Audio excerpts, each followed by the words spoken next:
کہ ہمارے یہاں کراچی کو جن حکمرانوں نے ادھر حکومت کی ہے وہ کراچی کے لوگ ہی نہیں ہیں. اور یہ ابھی سینسس کی بات کر رہے ہیں, اس میں تو آرمی بھی ساتھ تھی, تو اس کا مطلب ہے آرمی نے بھی گڑبڑ کی ہے, سب نے گڑبڑ کی ہے. تو آپ کون صحیح کرے گا؟ صحیح کون کرے گا بھائی؟ آرمی والے ساتھ گھر گھر پہ گئے اور اس کے اندر اتنے پرابلمز ہیں, تو صحیح کون کرے گا؟ بٹ آپ نے جو کام کیا ہے نا, یہ بالکل صحیح کیا ہے.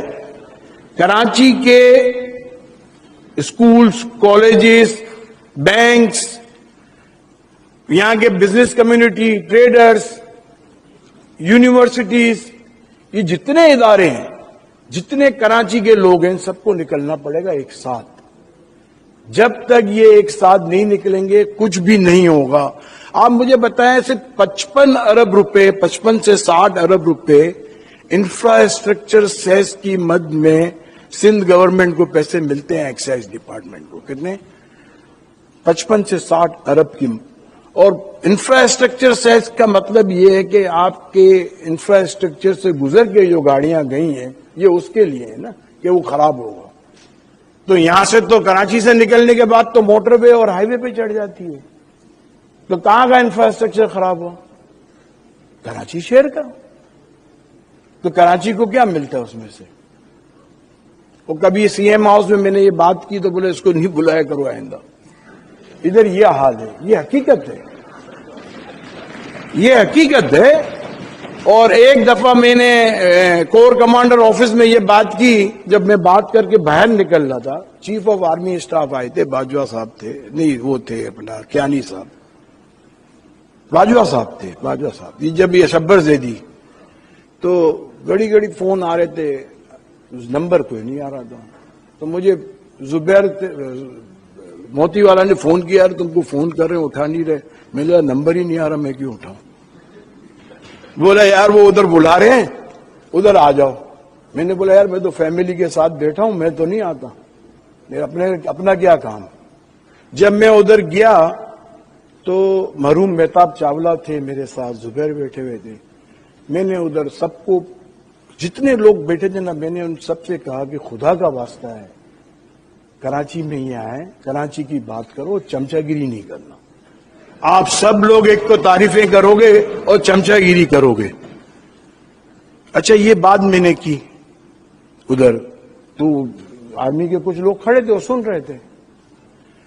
پھر وہ آئے اور وہی جو فیڈریشن کے پریزیڈنٹ تھے انہوں نے وہی ہاتھ پھیرنے شروع کیے, سمجھے. مگر اس میں ہم مہتاب چاولہ اور ہم نے بولا بھائی ہم کو ٹیکسٹائل کی بات کرنی ہے, مجھے جلدی کام سے جانا ہے, تو مجھے پہلے کرنے دیں.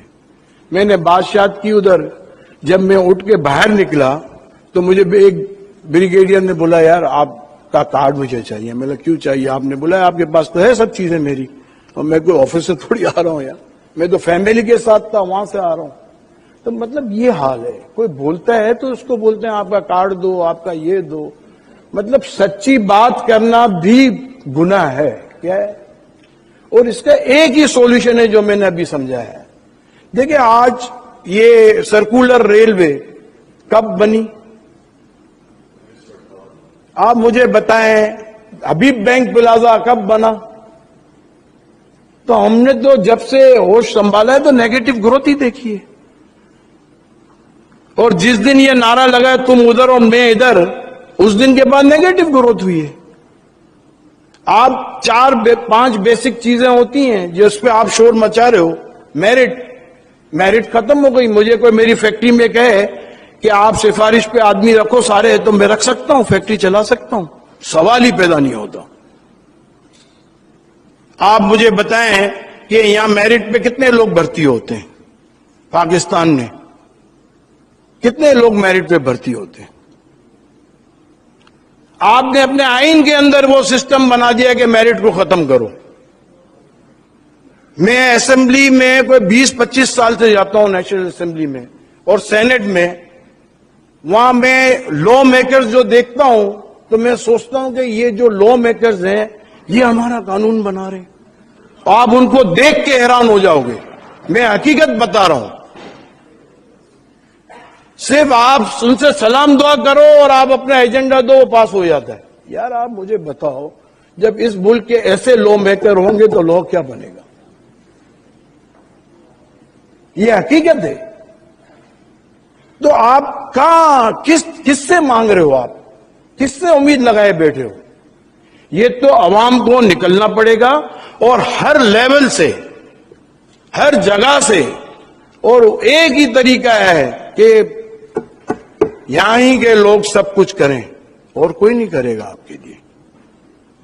اور بالکل صحیح ہے، یہ مہم چلنی چاہیے اور یہی آواز اٹھنی چاہیے کہ کراچی بناؤ. یہ کراچی، اب میں تو یہ کہتا ہوں کہ آپ مجھے بتائیں، زلزلہ آتا ہے پاکستان میں، سب سے آگے کون ہوتا ہے؟ اور ڈائریکٹ ان لوگوں کو ملتا ہے، گورنمنٹ کو نہیں ملتا، ڈائریکٹ جا کے دیتے ہیں. میں تو بولتا ہوں وہ لوگ بھی آواز، ان کو بھی اٹھانی چاہیے کراچی کے لیے آواز، کہ ہماری مدد کرنے والے تو یہاں بیٹھے ہیں. ہم تکلیف میں آتے ہیں تو ہمارے پاس یہاں کے لوگ آتے ہیں، چاہے افغانستان ہو، چاہے کوئی اور کنٹری ہو، کسی بھی ملک میں، مسلمان ملک کے اندر کوئی پرابلم آتا ہے، سب سے پہلے کون جاتا ہے؟ پاکستان سے کراچی کے لوگ. آپ مجھے یہ بتائیں، ایکسپورٹ کراچی کی زیادہ، ڈائریکٹ ٹیکس کراچی کا زیادہ، سندھ کا 95% ریونیو کراچی کا. کراچی کے ساتھ کیا ہو رہا ہے؟ ظلم بھی ہو رہا ہے. اور کیا ہو رہا ہے؟ کوئی، جب تک یہ عوام ایک ایک گھر سے لوگ نہیں نکلیں گے نا، جب تک یہ مسئلہ حل ہی نہیں ہو سکتا. آپ لوکل گورنمنٹ، یہ گورنمنٹ سب آتی تو ان کے انڈر میں، پروونشل گورنمنٹ میں آئین کون بنائے گا؟ قانون کون بنائے گا پروونس کا؟ ایم پی ایس بنائیں گے. اور آپ سے زیادہ کون جاتا ہے؟ کیسے کیسے ایم پی ایس ہیں یہاں کے، وہ آپ کا قانون بنائیں گے. میں تو ایک بات کرتا ہوں، کبھی کبھی کوئی مجھے یہ بات کرتا ہے، میں بولتا ہوں آپ مجھے بتاؤ، ایک تاریخ لکھنے والا عالم دین ہو اور ایک تاریخ لکھنے والا ٹیررسٹ ہو، آپ کس کی تاریخ پڑھو گے؟ یار اللہ کا نام لو، کون قانون بنا رہے ہیں؟ کبھی آپ سوچو تو صحیح.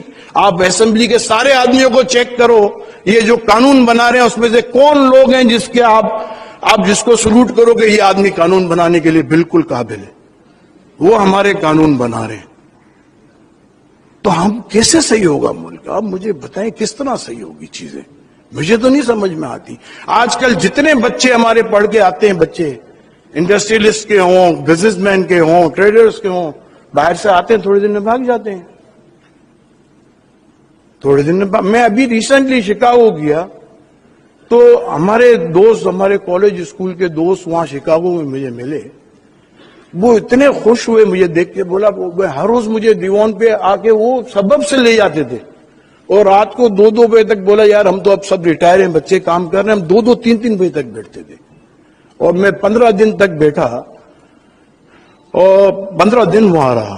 اور مجھے کہتے تھے ابھی ایک کی بیٹی کی شادی ہے، مجھے فون کر رہا ہے جاوید بھائی آ جاؤں. وہ بیچارے روتے ہی رہتے ہیں کراچی کے لیے، سب کراچی کے لیے روتے رہتے ہیں. اور آج یہ اگر صحیح ہو جائے نا، چائنا جب اپنے صحیح ٹریک پہ آیا تو پوری دنیا سے چائنیز آنا شروع ہو گئے چائنا میں. اور جب وہ چائنا میں آئے تو چائنا کا گراف یوں کیا. اور میں بولتا ہوں کہ یہ اکیلا کراچی جو ہے نا، یہ جتنا باقی پاکستان ہے نا، ایسے 100 گنا پاکستان ہو جائے نا، اس کو اکیلا چلا سکتا ہے. یہ کراچی وہ شہر ہے. یہ دوسرے ملکوں کے لوگوں کو جب چلا سکتا ہے. ہم چھوٹے تھے تو میں آپ کو بتاؤں کہ ہمارے محلے کے اندر بلڈنگیں تھی چھوٹی چھوٹی، تو کراچی یونیورسٹی میں فلسطینی، ملیشین، انڈونیشین، سب جارڈنی، کتنے لوگوں کے کنٹری کے لڑکے یہاں پڑھنے آتے تھے یار میڈیکل کالج میں. کہاں گئے؟ آج وہ دبئی میں ہمارے بچے پڑھنے جا رہے ہیں. تو ہم تو نیگیٹو گروتھ پہ ہیں کنٹینیو. اور جب یہ 4-5 چیزیں جو تباہی کی گئی، انڈسٹریلائزیشن کو ختم کیا گیا، تباہی شروع ہو گئی. ایجوکیشن کو نیشنلائز کیا، تباہی شروع ہو گئی. میرٹ کو ختم کیا، تباہی شروع ہو گئی. بینک کو نیشنلائز کیا، تباہی شروع ہو گئی. رہا کیا پھر اس کے بعد؟ آپ نے تو سب بیسک جو فاؤنڈیشن ہے وہ ساری ختم کر دی. اور میرٹ ختم کرنا کسی بھی ملک کے اندر وہ تو کینسر ہے. اس سے بڑا تو کینسر کوئی نہیں ہے کنٹری کو تباہ کرنے کے لیے.